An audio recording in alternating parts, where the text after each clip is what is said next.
Coucou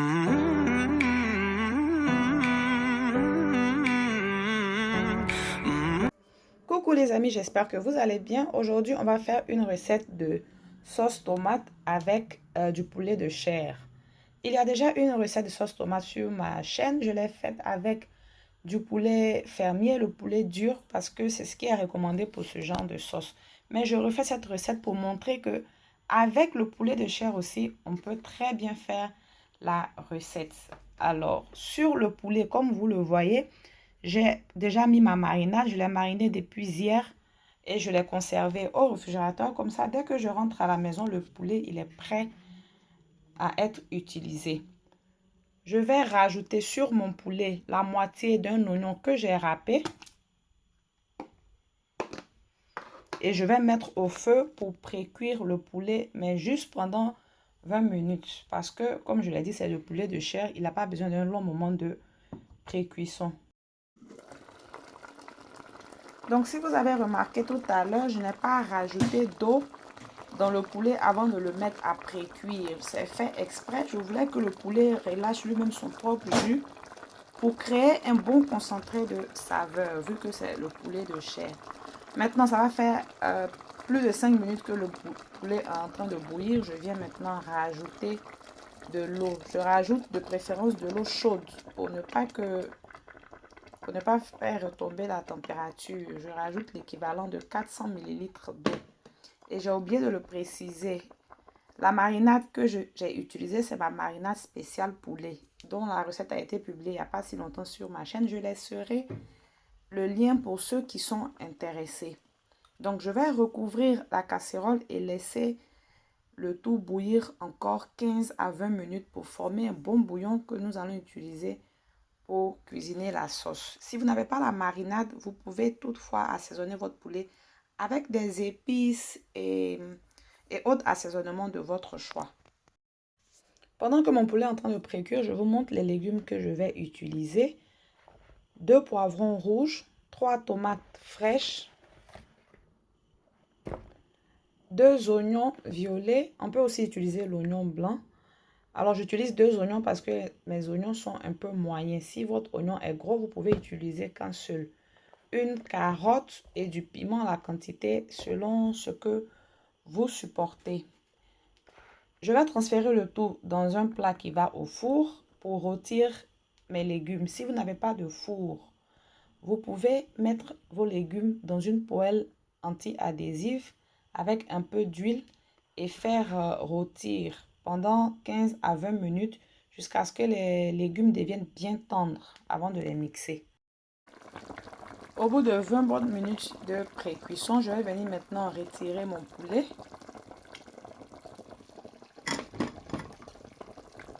Et je vais conserver le bouillon, comme je l'ai dit tout à l'heure, pour cuisiner la sauce. Donc moi, je n'ai pas assaisonné mon poulet parce que la marinade que j'ai utilisée est déjà très bien assaisonnée. Si vous n'avez pas une marinade déjà toute faite et que vous mettez vous-même vos épices, assurez-vous que vous assaisonnez très bien parce que le bouillon va jouer beaucoup pour le goût de la sauce plus tard. Après avoir égoutté mon poulet, je viens le transférer sur une grille et je vais finir sa cuisson au four. On peut très bien frire le poulet avant de le mettre dans la sauce. Moi, je préfère le faire cuire au four parce que ça me permet non seulement d'utiliser moins d'huile, mais ça me permet aussi de ne pas rester à côté de la poêle, surveiller la cuisson du poulet et tout ça. Pendant qu'il est au four, je peux faire autre chose, je peux faire la vaisselle, je peux faire commencer la préparation du riz, voilà.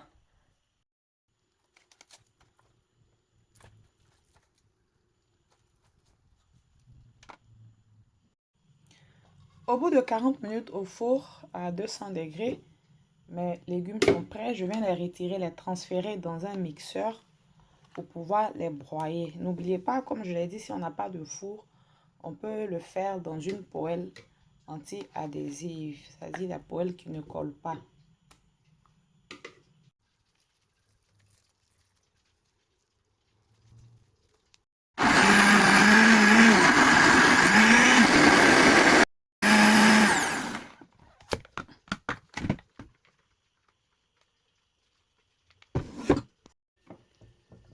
la texture de la pâte après avoir mixé, c'est le fait d'avoir fait rôtir les légumes au four. Et c'est ce qui va donner aussi un goût très particulier à notre sauce. On peut maintenant commencer la préparation.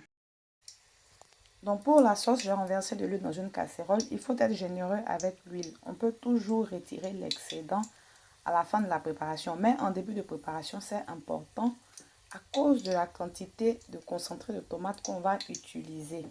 N'oublions pas que c'est une sauce tomate. Et on sait tous que la tomate a un goût un peu aigre. Et si on ne fait pas frire la tomate un peu longtemps, le goût aigre reste. Il y a certaines personnes qui utilisent de la bicarbonate alimentaire pour réduire l'acidité. Mais moi, je ne préfère pas parce qu'il y a des personnes qui font des réactions à la bicarbonate. Donc là, j'ai découpé la moitié d'un oignon en dés que je viens mettre dans l'huile. Je viens aussi rajouter une feuille de laurier ainsi que le concentré de tomate. J'utilise 2 grosses cuillères à soupe de concentré de tomate. Je vais faire frire le tout pendant 10 à 15 minutes à feu moyen. Là, je rajoute du poivre. Et comme je vous l'ai dit tout à l'heure, j'ai utilisé la moitié d'un gros oignon. L'autre moitié, je vais l'utiliser en fin de cuisson. Donc, je suis en train de frire mon concentré de tomate. Je tourne de temps en temps pour ne pas que ça brûle. Et quand j'aurai eu la consistance recherchée, je vais rajouter mes légumes. Donc, passé 10 minutes, je remonte la texture de la tomate. Elle est maintenant sous forme de petits granulés. Et quand c'est comme ça veut dire qu'elle est prête. Elle ne dégage plus d'acidité. Vous pouvez même goûter. Vous allez voir, il y a un petit goût assez doux qui se dégage. Je vais maintenant rajouter mes légumes rôtis que j'ai mixés. Donc à cette pâte là, on peut aussi rajouter, en plus du poivre que moi j'ai rajouté, vous pouvez rajouter de la poudre de curry, de la poudre de coriandre. Vous pouvez rajouter des épices de votre choix. Moi, je n'en rajoute pas parce que dans la marinade que j'ai utilisée pour mariner mon poulet, il y a déjà beaucoup d'ingrédients. Mais comme je l'ai dit en début de vidéo, si vous n'utilisez pas une marinade déjà toute faite, que c'est vous-même vos ingrédients que vous faites, que vous rajoutez au fur et à mesure de la préparation, à cette étape-là, vous pouvez rajouter de la poudre de curry et autres. Et vous pouvez aussi rajouter des légumes, j'oubliais, comme de la courgette, de l'aubergine violet, du chou. Ça dépend de vous. Moi, je ne rajoute pas parce que je veux laisser la sauce, mais vraiment typiquement sauce tomate. Entre-temps, mon poulet il est prêt, bien doré. Je viens de le sortir du four. Pendant qu'il était au four, je l'ai sorti une fois pour le retourner pour pouvoir bien dorer les deux faces. Donc, il n'y a pas un temps bien donné. Je pense qu'il est resté au four pendant 30 à 35 minutes. Il faut vérifier. Si vous le voulez plus doré que ça, vous pouvez le laisser plus longtemps. Si vous le voulez moins doré, vous pouvez le laisser juste 20 minutes. Ensuite, je viens rajouter le bouillon de poulet que j'avais réservé après la pré-cuisson du poulet. Et c'est seulement après l'ajout du bouillon qu'on peut maintenant rectifier l'assaisonnement. Et en fonction de la quantité de bouillon que vous avez, vous verrez la consistance de votre sauce. Si vous voulez une sauce plus épaisse, juste le bouillon suffit. Si vous voulez une sauce plus légère, vous pouvez rattraper avec encore un peu d'eau. Vous voyez en fonction de la consistance. Je vais maintenant refermer, laisser cuire ma sauce pendant une bonne demi-heure et je reviens. Au bout d'une bonne demi-heure de cuisson, plus de 40 minutes même, je viens vérifier l'assaisonnement de ma sauce tomate. Et je viens aussi rajouter les morceaux de poulet. Donc après l'ajout de la viande, je vais encore laisser cuire le tout pour que la sauce et la viande s'incorporent très bien. Une bonne quinzaine de minutes. Donc une bonne quinzaine de minutes après l'ajout du poulet, je viens finir la préparation de ma sauce en rajoutant l'autre moitié de l'oignon que j'avais laissé.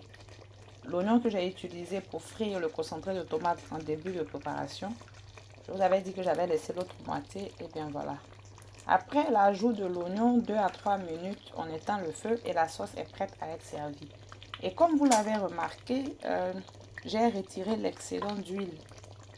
Et l'huile qu'on retire, on ne la jette pas du tout, ce n'est pas du gaspillage. On peut conserver cette huile-là pour l'utiliser après dans d'autres préparations. On peut l'utiliser pour faire un plat de spaghettis, on peut l'utiliser pour faire du chèvre, du riz au gras, parce que c'est une huile qui est très bien assaisonnée et très aromatisée. On peut l'utiliser dans les recettes de pâtes de piment d'aloko, piment d'attiqué, etc.